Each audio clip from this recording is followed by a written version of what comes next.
गांव के खेत के दिल में अमीन और उसके दोस्त लापरवाह खेल में आनंद लेते हैं। उनकी हंसी गूंजती है क्योंकि वे स्वतंत्र रूप से दौड़ते हैं, पल के आनंद में खोए हुए। अमीन खेल में मग्न होकर नमाज के लिए अज़ान भूल जाता है। उनकी छोटी बहन उनके घर के बाहर से देखती है।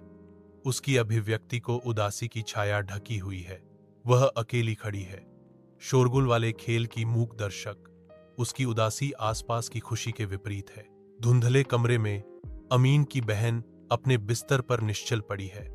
उसका चेहरा बुखार से जल रहा है। उसकी मां कोमल हाथों से अपनी बेटी के माथे पर धीरे से एक ठंडा सेक रखती है, मौन सांत्वना प्रदान करती है।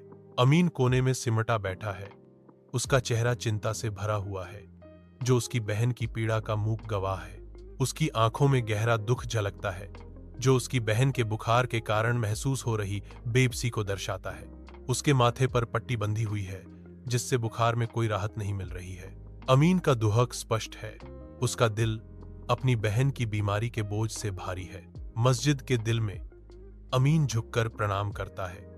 उसके चेहरे पर आंसू बहते हैं क्योंकि वह अल्लाह को पुकारता है। क्षमा के लिए गिड़गिड़ाते हुए उसका स्वर पश्चाताप से कांपता है।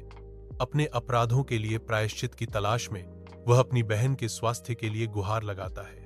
उसका दिल चिंता और निराशा से भरा हुआ है। एक गंभीर प्रतिज्ञा उसके होठों से निकलती है, अटूट भक्ति का वादा अगर उसकी बहन को बख्शा जाए।